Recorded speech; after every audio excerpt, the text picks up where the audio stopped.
창세기 31장 1절에서 16절까지 말씀, 하나님의 말씀을 한 절씩 나누어 읽습니다. 창세기 31장 1절에서 16절. 라반의 아들들이 하는 말이 야곱에게 들렸다. 야곱은 우리 아버지의 재산을 다 빼앗고 우리 아버지의 재산으로 저처럼 큰 부자가 되었다.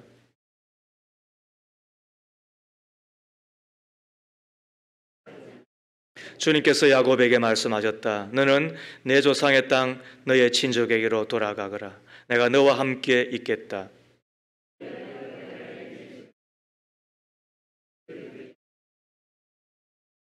일렀다. 장인어른께서 나를 대하시는 것이 전과 같지 않소. 그러나 내 조상의 하나님이 이제껏 나와 함께 계셨소.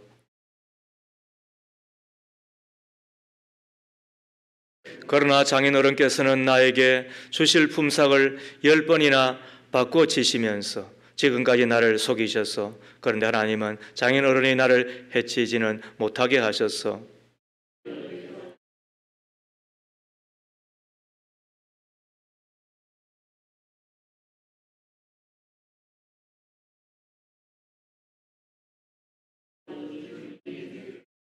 하나님은 이렇게 장인어른의 가축대를 빼앗아서 나에게 주셨소.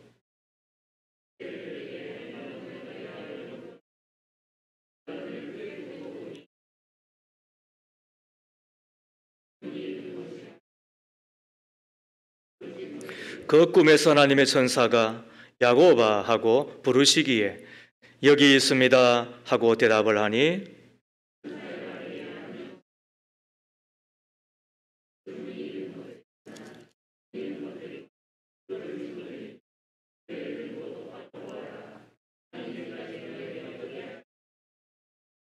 나는 베델의 하나님이다.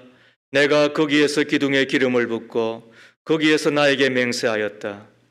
이제 너는 곧 이 땅을 떠나서 내가 태어난 땅으로 돌아가거라 하고 말씀하셨소.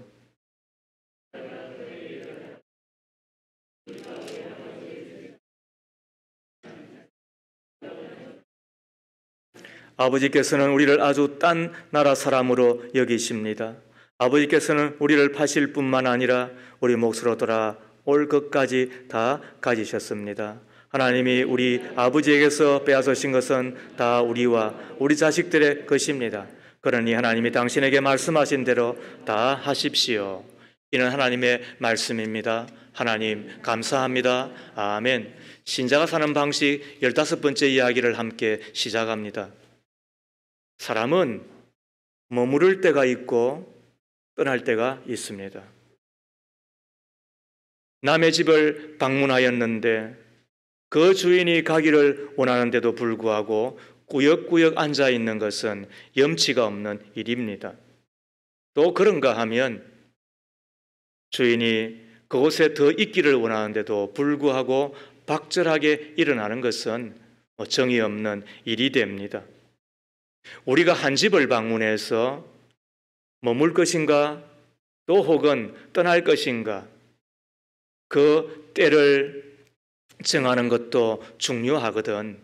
하물며 우리의 삶의 여정 가운데서 내가 머물 곳을 정하고 또 혹은 떠날 곳을 정하고 더 나아가 머물 시기와 떠날 시기를 살피는 것이 얼마나 중요하겠습니까? 내가 일하는 직장에서 언제 떠날 것인가? 또 내가 사는 가족에게서 떠나 언제 분가할 것인가? 또 내가 일하고 있는 곳, 또 내가 차지하고 있는 지위에서 내가 언제 떠나야 될 것인가? 교회의 목회자들도 내가 언제 교회를 떠나 은퇴할 것인가? 또 혹은 우리 믿음의 가족들도 내 사역의 부서에서 얼마쯤 있어야 되는지 또 언제 떠나야 되는지 아는 것이 중요하지 않겠습니까? 떠날 때와 머물 때를 잘 분별하는 것이 지혜이며 이것을 잘 분별하는 사람들의 삶이야말로 하나님의 인도하심을 받아 형통함으로 나아가게 될 것입니다. 떠난다고 하는 것은 또 다른 의미로는 내가 머물러야 될 곳을 향하여 돌아간다는 말이 됩니다. 야곱이 지금 살고 있는 곳 20년을 살았습니다. 그곳을 떠나 돌아가야 될 곳은 다름 아닌 자신이 태어난 곳이라고 13절에 이야기를 하지요. 그러나 그것은 단순히 고향만을 말하는 것이 아닐 것입니다. 지리적인 개념보다는 영적인 개념일 것입니다. 그래서 3절에 보면 조상의 땅, 내 친족에게로라고 말씀하고 있습니다. 그의 할아버지가 누구예요? 아브라함. 그의 아버지는 누구예요? 이삭. 저들이 그곳을 향하여 갔던 이유가 뭐예요? 그리고 심지어 자기의 자식이 정혼의 때가 되어서 며느리를 구할 때 멀리 이곳까지 와서 구하였지만 그러나 그곳에 살지 말고 돌아오라고 이곳에 돌아와야 된다고 이야기하는 것을 보면 야곱이 떠나 돌아갈 그곳은 영의 고향이라고 해도 과언이 아닐 것입니다. 고향이 얼마나 좋습니까? 내 부모가 있으니까, 내 형제가 있으니까. 그곳에 가면은 옷 벗어도 부끄럽지 않고 입으면 더 아담하고 아름답고 음식을 먹으면 더 좋고 마음을 나누고 그래서 모든 것이 덮여지고 모든 것이 안겨지는 곳이니까 얼마나 좋으냐 이 말입니다. 하물며 육신의 고향도 그렇게 좋은 것인데 내 영의 고향은 얼마나 좋은 것이겠습니까? 우리 믿음의 가족들에게 묻습니다. 여러분들은 영의 고향에 있습니까?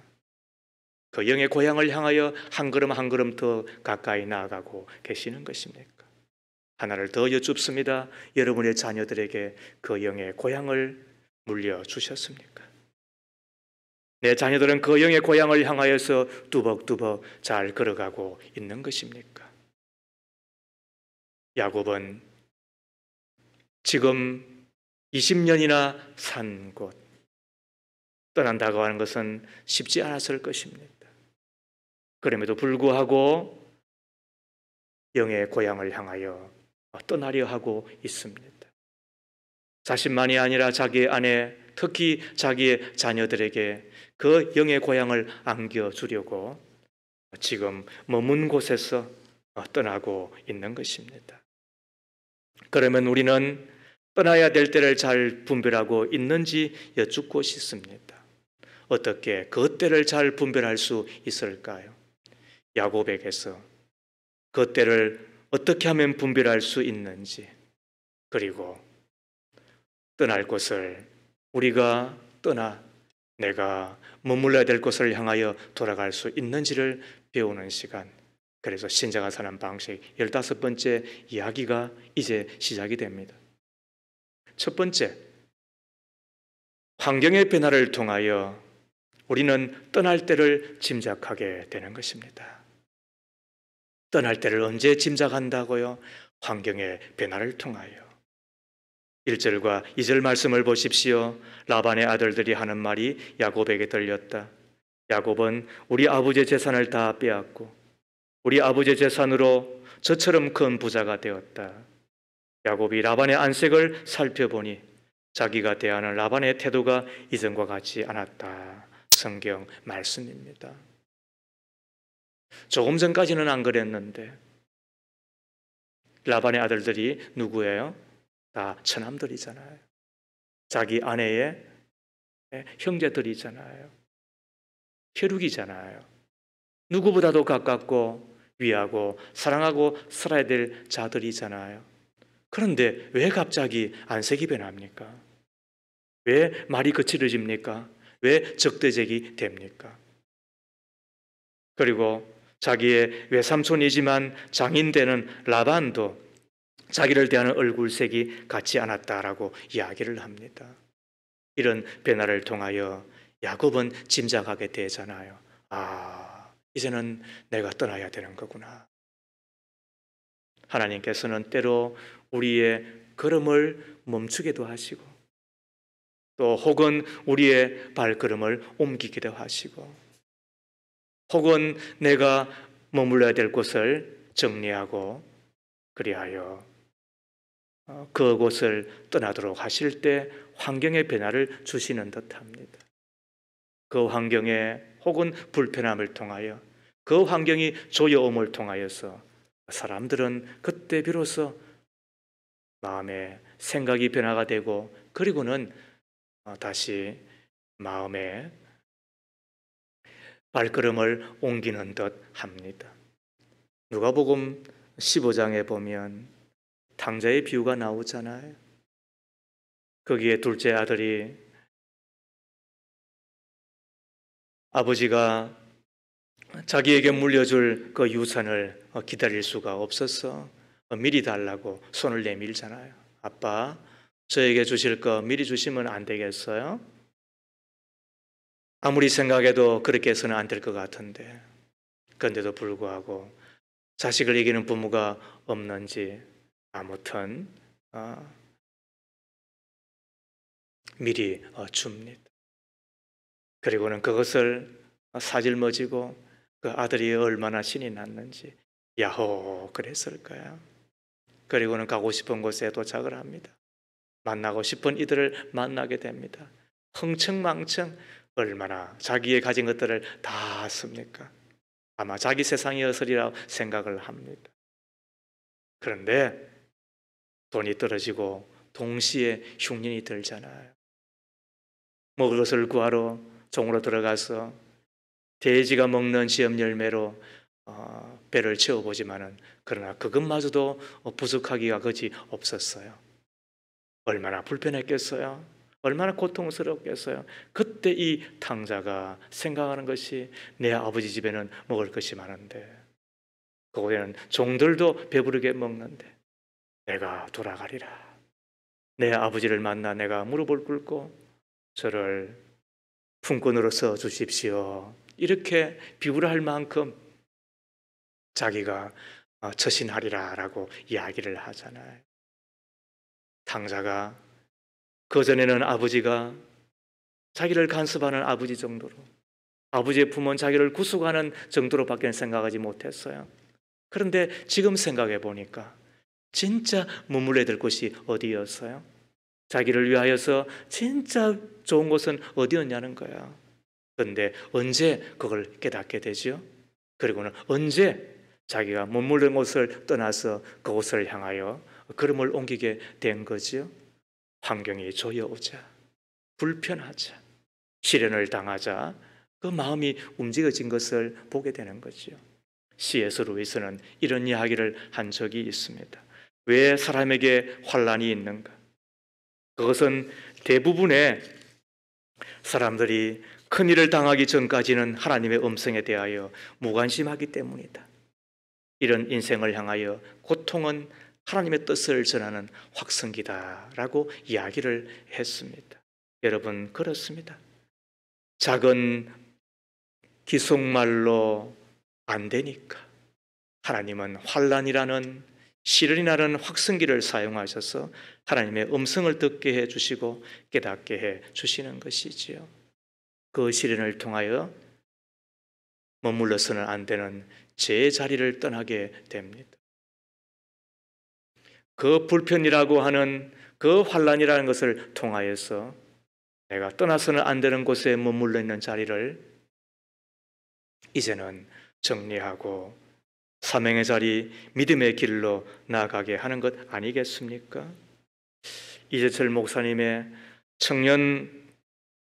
청년아 울더라도 뿌려야 된다는 책에 보면 다음과 같은 글 하나가 소개되고 있는데 우리 동네가 무슨 동네예요? 봉천동이죠. 그 봉천동에 그 의원을 개설하여 무려 지난 2016년, 19년까지 46년 동안을 의료 행위를 하였던 윤주홍이라고 하는 의사분이 계세요. 이분이 빈민촌이었던 달동네였던 이곳에 뿌리를 내리고 그리고는 의료 행위를 하고, 그래서 아이들을 돌보고 또 혹은 오시는 분들을 맞아드리고, 그렇게 하였더니 나중에는 봉천동의 슈바이처라고 하는 그 이야기까지 들었다는 거예요. 오시는 분들에게는 그 병원비에 2분의 1만 받고, 한 번은 이 강도를 만났는데 얼마나 큰 위기겠어요? 그런데 그 중에 한 분이 하던 이야기가 이러했다는 거야. 저분이 윤종이야.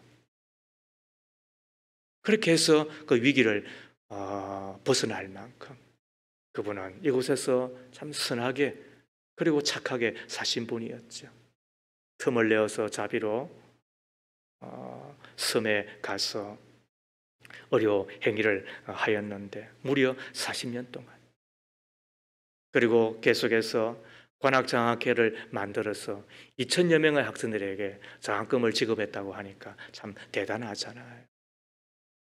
그렇게 하다가 2019년 더 이상 병원을 계속할 수가 없어서 문을 닫게 되었는데, 그 이유도 다른 게 아니라 그 아내가 건강이 안 좋아서, 자기의 아내가 남편인 자신의 그 돈 안 되는 일을 함에도 불구하고 한 번도 투정하거나 바가지 긁지 아니하고 끝까지 자기의 편이 되어서 후원하고 박수 쳐주고, 그리고는 격려해 주었던 것이 너무너무 고마웠는데, 이제는 아내가 약해지고 병이 드니까 이제는 내 남은 삶은 내 아내를 봉사하기 위해서라고.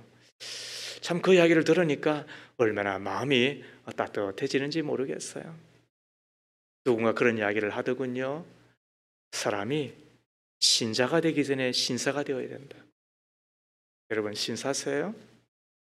그리고 신자가 되었으면 참된 신자가 되어야 된다는 그런 이야기를 합니다. 이분은 참 신사잖아요. 그리고 또 참된 신자가 되어 있는 것을 우리가 보게 되잖아요. 참된 신자는 내적으로는 기쁨이 가득한 삶이에요. 외적으로는 또 다른 사람을 대할 때에 섬기며 축복하며 살아가는 삶을 이야기하는 것 아니겠습니까? 다른 사람을 위해서 산다고 하는 이야기는 자기의 삶의 울타리가 넓어지는 것, 자기의 확장이 일어나는 것을 의미할 것인데, 보통은 그렇게 되어지지를 않습니다. 제가 웬만한 사람을 만나보았을 때 다 마찬가지입니다. 그런데 시련을 만나 그 환경의 변화를 통하여서 내가 이곳에만 머물러 있어서는 안 되겠구나. 그리고는 울타리를 걷어젖히고 남을 향하여 손을 내밀고, 그리고는 관심을 지나 사랑을 지나 축복하며 대접하며 살아가는 삶이 될진데, 바로 윤종이라고 하는 바로 그 의사가 바로 그런 삶을 이루어낸 거잖아요. 시작은 이러했다는 거예요. 자기의 아들이 교통상해를 당했는데 그 피투성이의 아이를 데리고 왔던 그 택시 기사가 도착한 곳이 자기의 병원이었대요. 그 아이를 보았더니 자기 아들인 거예요. 그리고는 그 아이의 눈을 감기면서 사망 선고를 했더니도 아버지 이윤주홍이었어요. 얼마나 좌절했겠습니까? 얼마나 고통스러웠겠습니까? 얼마나 흔들렸겠습니까? 밤잠을 못 잤겠지요. 그렇게 여러 날을 지나는 가운데 그가 정신을 차리고 세미한 가운데 주님이 주셨던 음성이 내 아들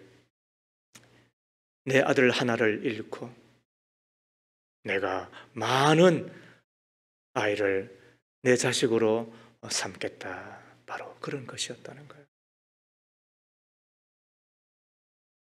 윤주홍이라고 하는 그 의사 장로님에게 그 시련이라고 하는 그 환경에 조여오는 그리고 그 환경의 변화는 자기로 생각하게 한 거지요. 그리고 내가 머물러야 될 곳이 바로 이것이 아니고, 물론 사는 번지수는 이 봉천동이었지만, 그러나 내가 살아내야 될 삶의 번지수는 바로 이것이구나. 그리고는 떠나게 하고 그곳을 향해서 머물게 하는 거잖아요. 얼마나 멋이 있어요. 얼마나 신사예요. 이것이 참 명품 인생, 우리가 바라는, 우리가 기대하는 바로 그것이잖아요. 기억하십시오. 환경의 변화는 우리가 떠날 때를 짐작하게 하는 거예요. 두 번째로 하나님의 음성을 통하여 떠날 때를 분별하게 됩니다. 미국의 에드워즈 목사님이 목회하던 교구 내에 주정뱅이이며 도박꾼으로 타락한 사람이 있었답니다. 한 번은 그가 이른 아침에 새파랗게 질려 이 에드워드 목사님을 찾아왔습니다. 그리고 하는 이야기가 간밤에 꿈을 꾸었는데 꿈 이야기를 한 거예요. 그 꿈에 천사가 나타나서 하는 이야기가 너 만일 회개하지 않으면 1년 후에 너를 불러가겠다, 이런 말이었어요. 하여튼 그날부터 그는 술을 끊고 도박을 끊고 교회에 충실했습니다. 그런데 몇 개월이 지나자 발걸음이 교회에서 뜸해지고 점점 열심히 없어지더랍니다. 그리고 술도 조금씩 마시고 도박도 조금씩 손에 대기 시작을 하였죠. 이때 에드워즈 목사님이 그를 찾아가 권하였습니다. 그리고 꿈의 이야기를 다시 환기시키며 이랬어야 쓰겠습니까? 이런 이야기를 했다는 거야. 그랬더니 그분이 하는 이야기가 뭐였겠어요? 글쎄요. 여러분, 글쎄는 책방에서나 서당에서나 여러분 하는 이야기예요. 그런데 하는 이야기가 뭐예요? 글쎄요. 이런 분들이 간혹 있으시죠? 그리고 하는 이야기가 이런 이야기였습니다. 무슨 그런 개꿈을 가지고 또다시 이야기를 하시느냐고. 어느 날 밤 그는 술집에서 만취가 되어 계단을 내려오다가 실조에 떨어졌는데 목이 부러져 급사했습니다. 그날 이 에드워드 목사님이 자기 일과장을 펴었습니다. 그 읽었더니 정확하게 1년 전에 그분이 찾아온 거예요. 그리고 꿈 이야기를 자기가 한 거예요. 천사가 하는 이야기가 만일 회개하지 않으면 1년 후에 너를 데려가겠다고 이야기한 것도 그분이에요. 그런데 어떻게 했어요? 그 말을 들었으면 떠나야죠. 그 말을 들었으면 자기가 있어야 되지 않을 곳이 무엇인지를 분별하고 그리고는 떠났어야죠. 그런데 어떻게 해요? 그 음성을 거부하고 거절하는 순간 하나님도 그를 더 이상 있을 필요가 없다고 데리고 가고 만 것입니다. 여러분, 하나님의 음성을 들었어요? 어떤 이는 꿈에 그런 이야기를 듣는다고 이야기를 하죠. 오늘 31절 말씀을 보십시오. 3절 말씀을 보십시오. 주님께서 야곱에게 말씀하셨다. 너는 내 조상의 땅, 내 친족에게로 돌아가거라. 내가 너와 함께 있겠다. 13절 말씀도 보십시오. 나는 베델의 하나님이다. 내가 거기에서 기둥에 기름을 붓고 거기에서 나에게 맹세하였다. 이제는 곧 이 땅을 떠나서 내가 태어난 땅으로 돌아가거라. 누구의 말씀이에요? 우리 주님의 말씀이에요. 그런데 야곱에게는 11절에 의하면 꿈에 나타나서 이 이야기를 해 주셨다는 거예요. 그러나 지금은 꿈으로 이야기하는 경우는 거의 없어요. 또 그렇게 생각해서도 안 돼요. 그럼 어떻게 하나님은 우리가 그 때와 시를 분별할 만큼 주님이 말씀하시는가? 주님이 음성으로 들려주시는가? 찰스 스텔리 박사는 하나님의 음성을 듣는 법이라고 하는 그 책에서 몇 가지를 소개하고 있습니다. 잘 들어보세요. 첫 번째, 성경을 통하여 하나님의 음성을 듣게 됩니다. 그래서 우리는 성경을 하나님의 말씀이라고, 성경을 통해서 하나님은 말씀하고 계시기 때문에 그런 거예요. 우리 중에 이런 경험을 하신 분이 있으시죠? 성경을 읽는 가운데, 성경을 묵상하는 가운데 갑자기 내 마음이 뜨거워져요. 어떤 한 기절이 내 마음을 사로잡아요. 평소에 읽고 알던 그 말씀인데 그날따라 그 말씀이 내 마음을 강타하는 거예요. 그러면 어떻습니까? 그것은 하나님이 나에게 주시는 주님의 음성인 거예요. 어거스틴의 이야기를 여러분 아시잖아요. 그런 뛰어난 지성을 가진 분이지만 영혼의 안식을 얻지 못했어요.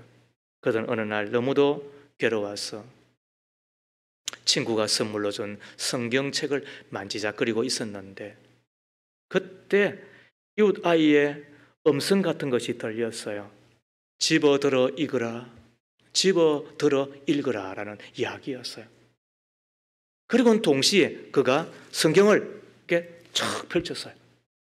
그랬더니 로마서 13장 13절 그리고 14절 말씀이 그 페이지에 기록되어 있었던 거예요. 낮에 행동하듯이 단정하게 행합시다. 고사한 연애와 술취함, 음행과 방탕, 싸움과 시기에 빠지지 맙시다. 주 예수 그리스도로 옷을 입으십시오. 정욕을 채우려고 육신의 일을 꾀하지 마십시오. 이 말씀이 너무나도 정확하게 자신의 처지를 적나라하게 책망하는 주님의 음성이 되었던 거예요. 그때 체험을 이렇게 그는 기록합니다. 나는 더 이상 읽지 않았다. 더 읽을 필요가 없었다. 이 말씀은 광명한 확신의 빛으로 내 마음을 비추어 내 속에 있는 모든 의심의 어두움을 물리쳐 주었다. 그는 그 사건을 기회로 어떻게 합니까? 떠납니다. 자기의 삶의 자리에서, 제약된 자리에서. 그리고는 어떻게 됩니까? 그는 위대한 사도 바울 이후로 가장 위대한 한 사람, 성자 어거스틴이 된 것입니다. 하나님은 어떻게 말씀하신다고요? 성경을 통하여. 그러므로 성경은 글자로 읽는 게 아니에요. 성경은 눈으로 읽는 것이 아니에요. 성경은 거룩한 주님의 음성으로 들려지도록 읽으셔야 돼요. 그때 필요한 게 뭐예요? 그게 겸손함과 그리고 사모하는 마음인 거예요. 그때 진리는 우리의 마음 가운데 큰 울림으로 어떤 때는 세미하지만은 분명하게 우리를 인도해 가시는 거예요. 그리고 그 음성을 듣고 내가 걸음을 옮기면 어떻습니까? 바로 그곳이 내가 머물 곳이 되는 거예요. 두 번째로 성령님을 통하여 하나님의 음성을 듣게 됩니다. 예수를 믿는 것과 동시에 우리 가운데 일어나는 가장 큰 변화 중에 하나가 뭐냐 하면 성령의 내주예요. 이거는 신비하고도 그리고 너무나도 놀라운 거예요. 그렇지만 사실이에요. 하늘과 땅과 천지를 만드신 하나님 아버지 성자 예수님과 동일한 영광과 그리고 하나님의 특성을 갖고 계시는 분이 성령님이에요. 내 안에 누가 계시는 거예요? 성령이 계시는 거예요. 언제요? 내가 예수님을 믿겠다고 할 때 제3의 은총과 함께 내 가운데 임하는 게 성령님이에요. 그리고는 그 성령은 끊임없이 우리의 영혼의 귀에 말씀하시는 분이에요. 사도행전 10장에 보면 베드로가 옥상에 올라가 기도하는 가운데 성령의 감동을 주시잖아요. 이곳을 떠나 사람을 만나거라. 그때 고넬료가 보낸 종들이 자기에게 다가옵니다. 그리고는 그때 상상할 수 없었던 이방인 바로 그를 만나러 가는 것입니다.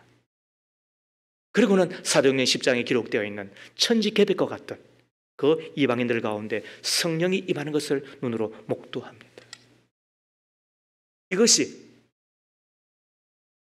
성령의 감동으로 말미암은 것이었습니다.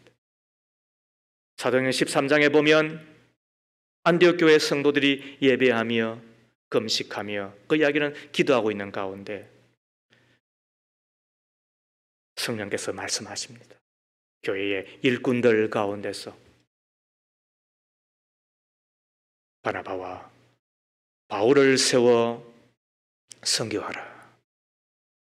그 바나바는 그 교회의 담임 목사였습니다.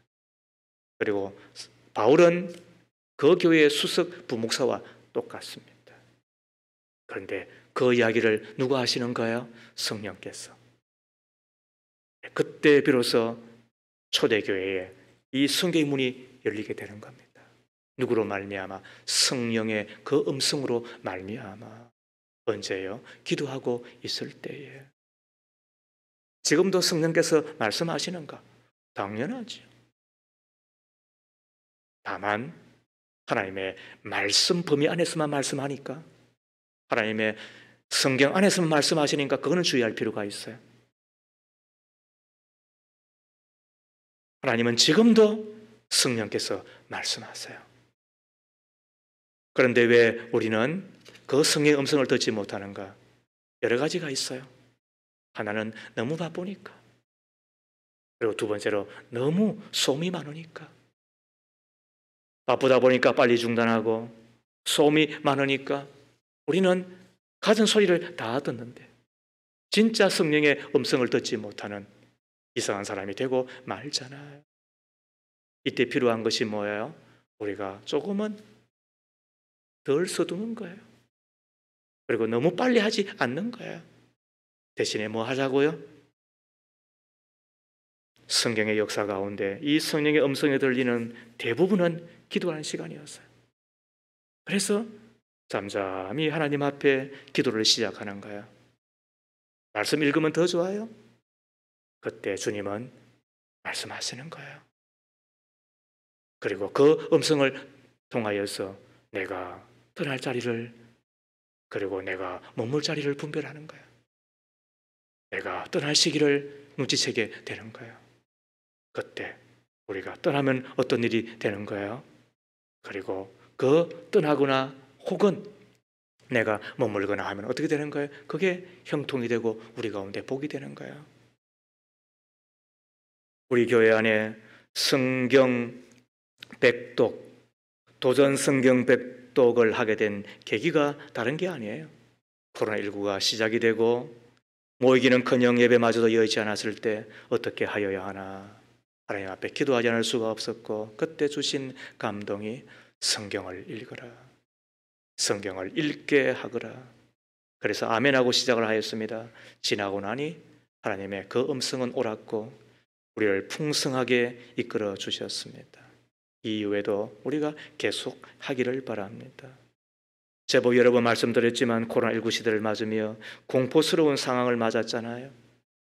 아마 이전에도 이런 일이 없었고, 물론 6.25 정도, 이 이후에는 이런 일이 없기를 바라요. 그러나 아무튼 우리 가운데 이 코로나19 기간은 너무너무 힘들고 공포스러운 바로 그 자체였어요. 어떻게 하여야 교회를 지키고 세워갈 수 있을까를 고민하지 않을 수가 없었습니다.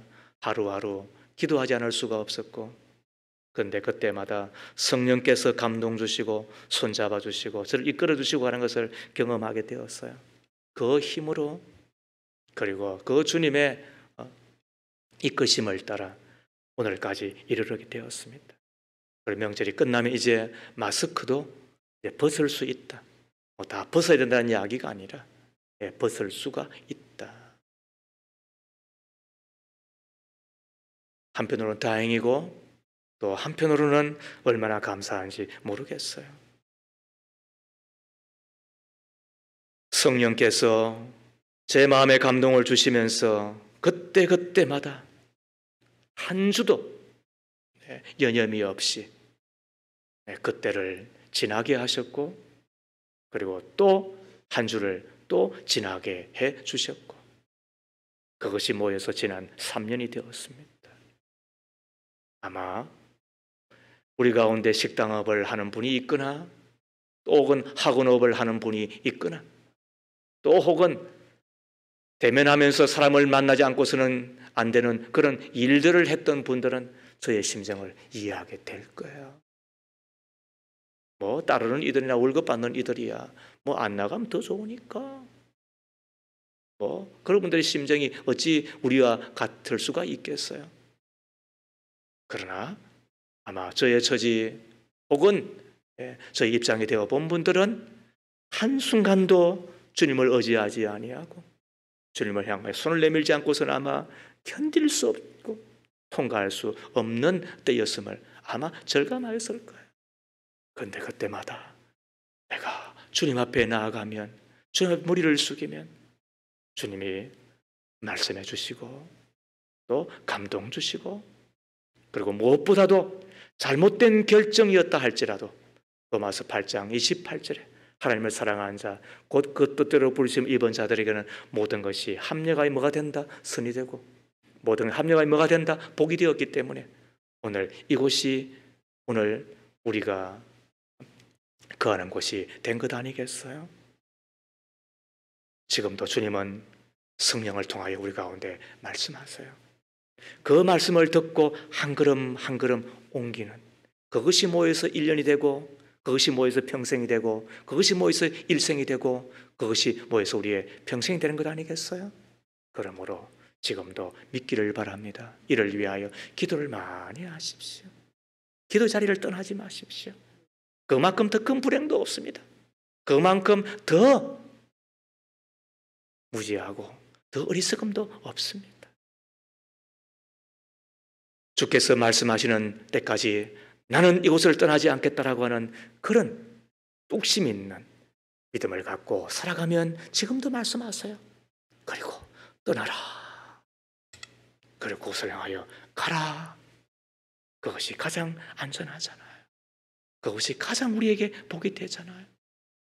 뿐만 아니라 세 번째로, 다른 사람을 통하여 혹은 교회를 통하여서 하나님은 우리 가운데 말씀하시고 우리는 그 음성을 듣게 되는 거예요. 다윗이 범죄하였을 때 그 죄를 깨닫게 하시기 위하여 하나님이 사용하신 도구는 뭐예요? 천사가 아니에요. 선지자 나단을 보내어서 내 놈이 그 놈이라고 말씀하시며, 그리고는 그 제약된 자리를 떠나게 해주셨어요. 느헤미야가 제약 가운데 멸망당할 수밖에 없었을 때에 하나님께서는 천사를 보내지 않았어요. 선지자 요나를 보내어서 그 땅에 하나님의 말씀을 전가하게 하고 저들이 회개하게 함으로 하나님의 용서를 받게 해주셨잖아요.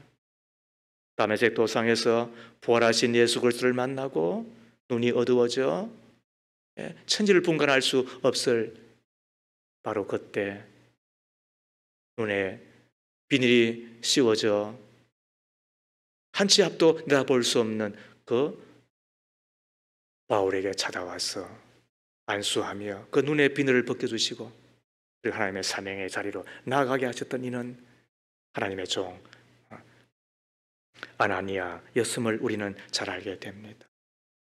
아모스 3장 7절 말씀을 읽으십시오. 참으로 주 하나님은 당신의 비밀을 그 종 예언자들에게 미리 알리지 않고서는 어떤 일도 하지 않으신다.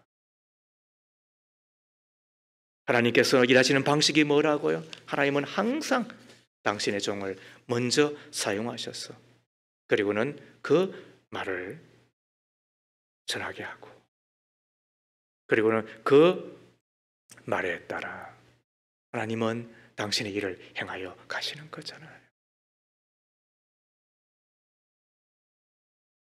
오늘 본문을 보십시오. 14절 이하 16절 말씀이에요. 라헬과 레아가 그에게 대답하였다.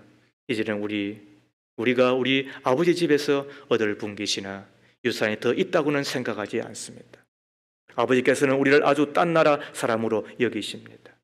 아버지께서는 우리를 파실 뿐만 아니라 우리 몫으로 돌아올 것까지 다 가지셨습니다. 하나님이 우리 아버지에게서 빼앗은 것은 다 우리와 우리 자식들의 것입니다. 그러니 하나님이 당신에게 말씀하신 대로 다 하십시오. 누구의 이야기예요? 누구한테 들려주는 거예요? 그리고 그 이야기를 듣자 야곱이 어떻게 하는 거예요? 이제는 더 큰 확신을 갖게 되잖아요. 하나님은 환경을 통하여 우리가 하나님의 마음, 하나님의 뜻을 우리가 짐작하게 되는 거야. 그리고 성경을 통하여 또 혹은 기도하는 가운데 성령의 깊은 감동을 통하여 우리 가운데 말씀하시잖아요. 그때도 좀 어떤 때는 좀 헷갈릴 때도 있는 거예요.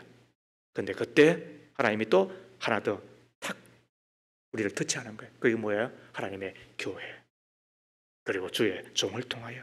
그다음에 더 나아가 어떤 때는 내 아내나 내 남편을 통하여서 이제는 가십시다 여보, 아빠, 이제는 우리가 가야 될 것 같아요.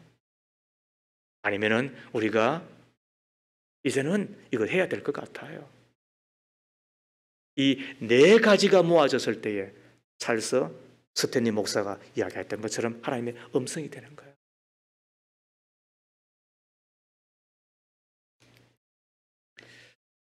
여러 번 아니 매우 자주 이야기를 하였지만 이 말씀을 이해하고 적용하는 데 도움이 될까 하여 제 이야기를 하나 소개하고 말씀을 마치겠습니다. 1991년 제가 신학교 3학년을 거의 마치고 졸업할 때쯤 제가 사회가 있던 곳이 서울 신월동에 있는 한서제일교회예요. 그곳에서 이제 파트타임을 이제 마치고 그리고 졸업을 하면 전임 사역자로 내년을 준비하고 있었습니다. 그런데 담임 목사의 눈치가 조금은 이상해요.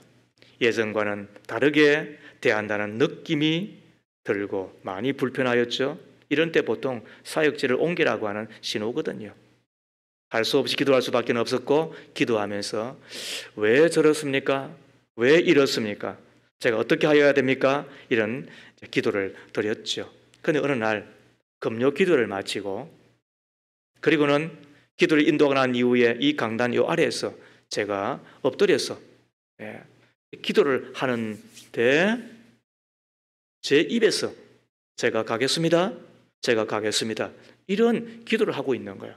제가 깜짝 놀래가지고는 이게 뭐지? 그리고는 그때 생각났던 게 그때로부터 2년 전 제가 1985년도 신학교에 들어갔다가 그 다음에 1년을 마치고 3년 동안 제가 군정병으로 군회를 갔다 오고 난 이후에 이제 곧 복학을 하기 전이었는데 제가 고향이 부산이었으니까 서울에 금식 기도회가 있어가지고 그때는 한사랑 선교회라고 김한식 선교사 목사님이 하는 그 금식 기도회가 유명했어요. 그리고는 전국 각지에서 차를 타고 올라오는데 부산에서도 차를 타고 올라오는 그 편이 있었어요.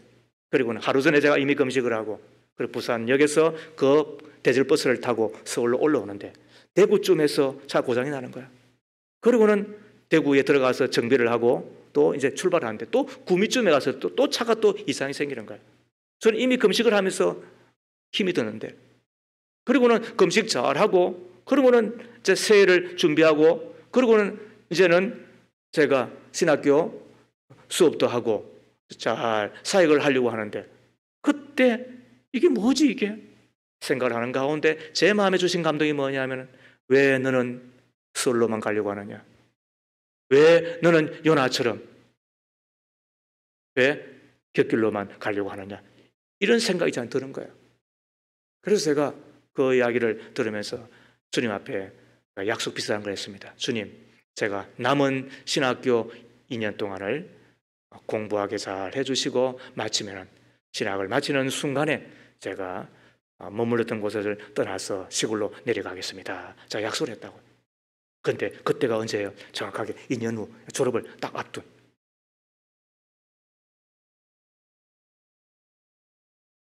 그 기도 가운데 제가 가겠습니다. 가겠습니다. 물론 시작은 담임 목사님의 예? 그 눈초리가 좀 이상한 것 같아서 그렇게 한 것이었지만 아무튼 그렇게 하고 있는 거예요. 근데 나중에 보니까 제가 내려갔던 그곳에서 전화가 왔더라고요. 그 목사님이 이선수사 다시 올라올 수 없어? 뭐 그런 이야기를 했으니까 전혀 그 눈치는 아니었다고요. 그런데 다만 시작은 그렇게 해서 기도를 하였고, 그리고는 그 기도하는 가운데 제가 주님 앞에 약속했던 것들이 생각이 났고, 그리고는 목사님을 찾아가서 제가 이곳을 떠나 약속했던 것이 있어서 제가 내려가겠습니다 라고 했더니 아무튼 보내주셨어요. 그리고는 진주에 교회가 나왔길래 제가 갔잖아요. 그거 갔더니 두 가지가 예배되어 있더라고요. 하나는 제가 공부할 수 있는 시간을 줍니다. 그곳에 담임 목사님은 저보다도 뭐 나이가 뭐 한 4-5살 정도밖에 안 되는 더 많은 분인데도 불구하고 오전에는 책 읽으라 그렇게 이야기를 해주었어요. 그래서 공부해서 강도사 고시를 패스할 수 있었어요. 그 전까지는 공부할 수 있는 시간이 전혀 없었는데, 논문을 적어야 되는 그 3학년 때도 완전 땅 파고, 그리고는 수요일부터 주일까지 닷새 동안을 파트타임인데도 불구하고 교회 사역을 했고, 아무튼 제가 가는 곳은 왜 그렇게 일이 많은지 모르겠어요. 아마 늦게 예수 믿고 그리고는 빨리 신앙을 결정했으니까 하나님께서 준비를 시키려고 한 건 모르겠지만 아무튼 그렇게 됐어요. 근데 갔더니 공부할 시간을 주시더라고. 그래서 조금 준비해서 강사 고시를 공부하고 패스를 했어요. 또 하나가 뭐냐면 집이 준비되어 있습니다. 허름한 초가집에 불과하고, 그리고 비가 오면 앞에 뱀이 썩 지나가고, 그리고 한번 수요일 예배 드리러 왔더니 그 주방 쪽문을 통해서 말이죠, 확 들어와가지고 집에 있는 이 통장 아니 이런 그 넣어놓은 이런 저금통 막 훔쳐가기도 하고 막 그런 곳이었죠. 그리고는 성문만 열면은 그냥 문을 열릴 수 있는 건 창호지 문이었으니까. 제 아내가 그때 26이었는데 생각해 보세요. 그런데도 불구하고 저는 뭐 집도 없고 절도 없는 놈이었으니까 다만 주의 종은 하나님 앞에 살아야 된다고 하는 것 때문에 아무튼 저는 아무튼 그런 생각으로 지났던 사람이었는데, 그곳에 갔더니 제 아내와 결혼할 수 있는 집이 주어졌다. 이미 내려갈 때 제 아내와 결혼을 약속했기 때문에. 그렇게 한 1년여를 지났더니 또다시 서울에서 연락이 온 거예요. 연락이 누가 왔느냐 하면은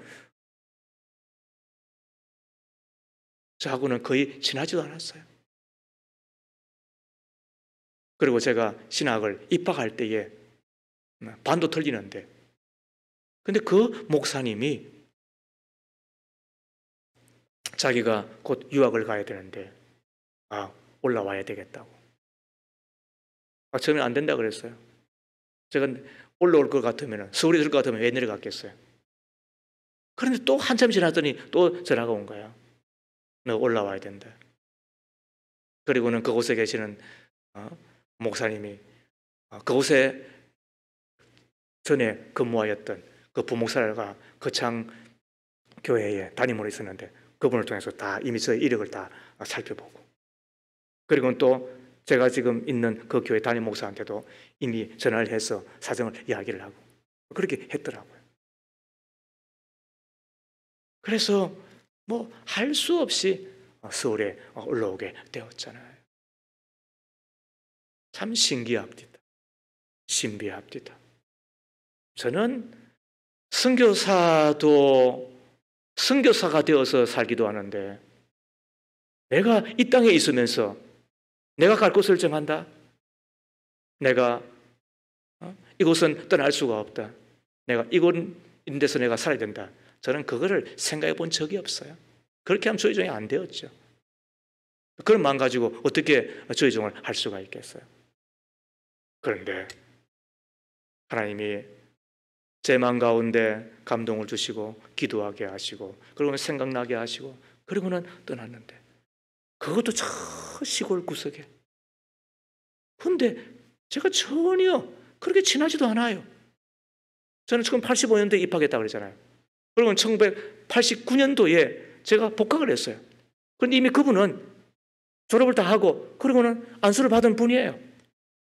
그런데 저에게 어떻게 알았는지 저를 기억을 하고 그리고는 저를 올라오도록 그렇게 해서 갔던 곳이 제가 여러분들을 뵙기 전 지난 그 교회에서 무려 13년을 있을 수 있던 곳이었죠.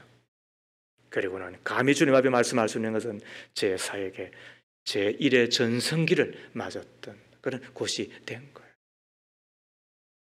생각해 보면 참 너무너무 하나님 앞에 감사하고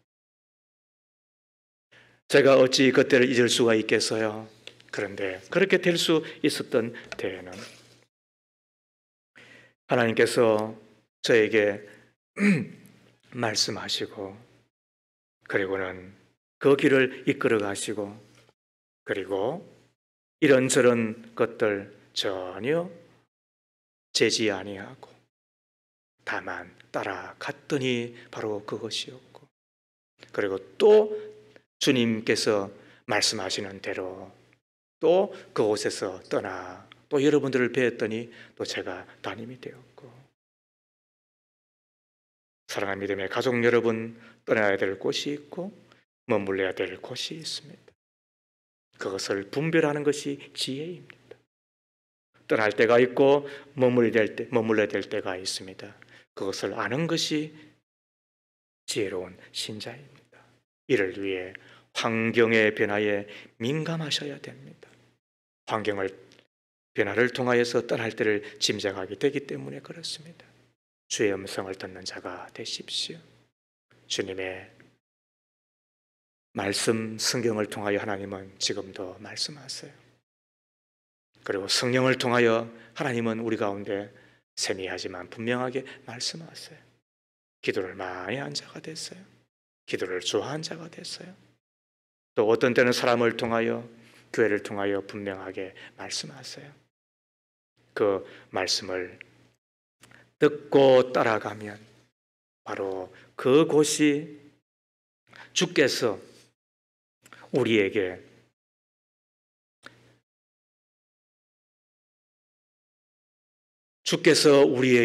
정하여 주시는 것, 주께서 우리에게 있어야 될 곳으로 이야기해 주시는 곳이 되잖아요. 하나님의 말씀 한 절을 읽으십시오.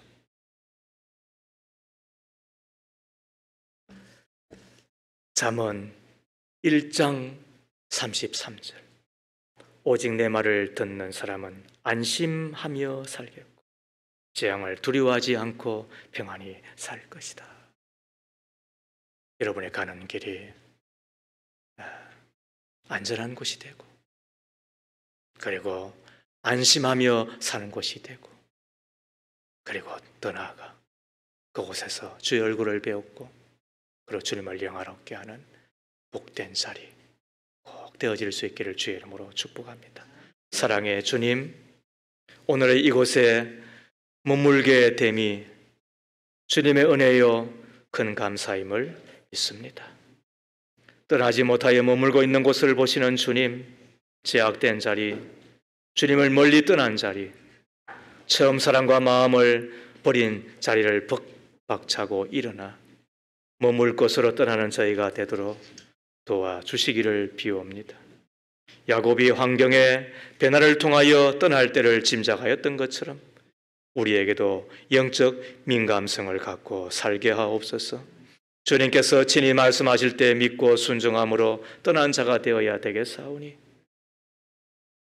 떠나 돌아갈 곳으로 가 주님을 만나게 하옵시고 주님의 기쁨 그리고 주님의 영광을 보는 우리가 되어질 수 있기를 비나이다. 주여, 성경을 읽을 때 말씀 듣게 하옵소서. 기도할 때 하나님의 영의 감동을 받게 하옵소서. 그리고 하나님의 교회와 사람들을 통하여서 나에게 말씀이 들려지는 것을 우리가 놓지 아니하고 그 말씀 따라 하나님의 마음대로 살아드리는 우리 모두가 꼭 되게 해주시고 그리하여 내 자녀들에게도 영적 고향을 안겨주며 믿음의 명문가 만들어 주님의 소원을 이루어드리는 우리 한 사람 한 사람 다 되기를 비나이다. 예수님 이름으로 기도하옵나이다. 아멘.